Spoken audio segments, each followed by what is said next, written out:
Hi guys, welcome to my channel. Today I will discuss about the very important topic that is average propensity to consume. Now before the starting video, I would like to say a very good day to all of you. Average propensity to consume जानने से पहले हम जानेंगे कि average propensity to consume का formula क्या होता है। तो एवरेज प्रोपेंसिटी टू कंज्यूम, जिसका शॉर्ट फॉर्म एपीसी है, उसका फॉर्मूला होता है सी और बाई वाई। सी कंजप्शन को डिनोट करता है और वही वाई जो है वो इनकम को डिनोट करता है। तो प्रोपेंसिटी टू कंज्यूम का हमने फॉर्मूला दो तरह के होते हैं, वो हो एवरेज प्रोपेंसिटी टू कंज्यूम और marginal propensity to consume. Average propensity to consume का फॉर्मूला होता है सी बाई वाई, वहीं पे एमपीसी का होता है delta C by delta Y. तो आइए जानते हैं consumption schedule figure on in rupees crore, किस तरीके से एवरेज प्रोपेंसिटी टू कंज्यूम को हम निकालते हैं और उसके बाद फिर वो मार्जिनल प्रोपेंसिटी टू कंज्यूम में कन्वर्ट हो जाता है। तो सपोज दैट हमारा इनकम क्या है, 100 रुपया है और हम उसमें कंजप्शन कितना करते हैं, तो 80 रुपीज़।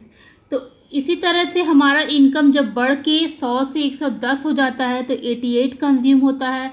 120 जब इनकम होता है तो 96 कंज्यूम होता है और 130 जब इनकम होता है तो 104 कंजप्शन होता है और 140 पे 112 और 150 पे 120। तो ये हमारा कंजप्शन होता है। अब जैसा कि हम जान चुके हैं कि एवरेज प्रोपेंसिटी टू कंज्यूम का फॉर्मूला क्या होता है, सी बाई वाई। यहाँ पे कंजप्शन 80 दिया हुआ है और इनकम क्या है, 100। तो जब 80 में से 100 हम लोग डिवाइड करेंगे तो 0.80 इसका आंसर होगा।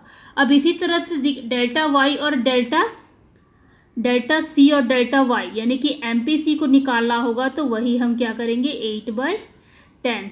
अब यहाँ पे हम देखेंगे कि कितने का इनकम में कितने का डिफरेंस है, तो 10 का डिफरेंस है। ये 100 में से 110 में से माइनस 100 कितना हो जाएगा, तो 10 का डिफरेंस है, तो वो हमारा निकल जाएगा डेल्टा वाई। और सी यानी कंजप्शन में कितने का डिफरेंस है, तो 8 का, तो वो हमारा निकल जाएगा डेल्टा सी यानी कि डेल्टा कंजप्शन। और जब डेल्टा सी और डेल्टा कंजप्शन हमारा निकल जाएगा तो हम मार्जिनल प्रोपेंसिटी टू कंज्यूम आसानी से निकाल सकते हैं।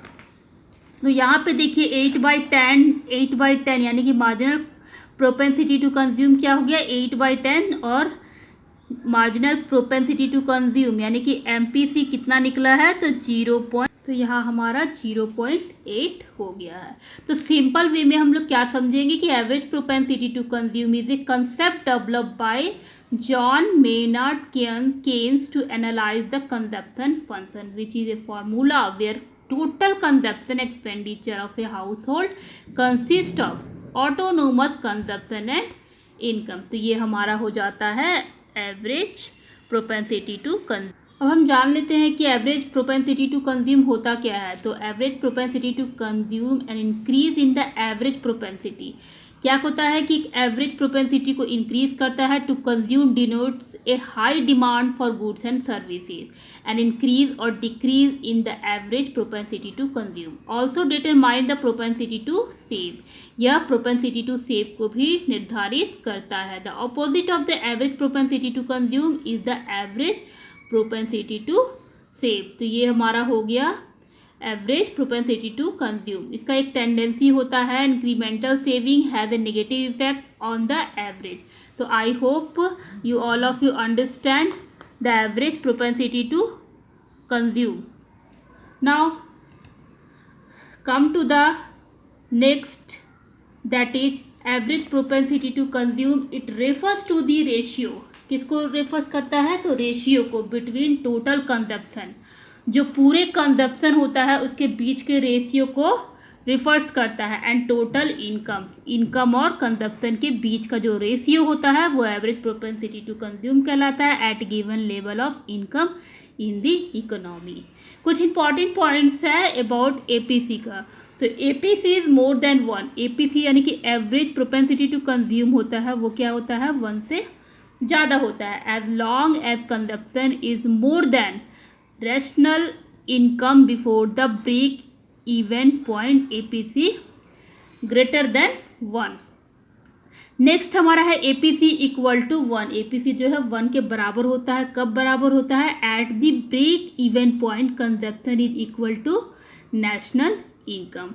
APC is less than 1 beyond the break even point consumption is less than national income. APC falls with increase in income. APC कब गिरता है? जब इनकम बढ़ती है। इनकम के बढ़ने के साथ साथ APC गिरता जाता है। तो APC can never be zero, कभी भी वो जीरो नहीं हो सकता, because even at zero level of national income there is autonomous consumption.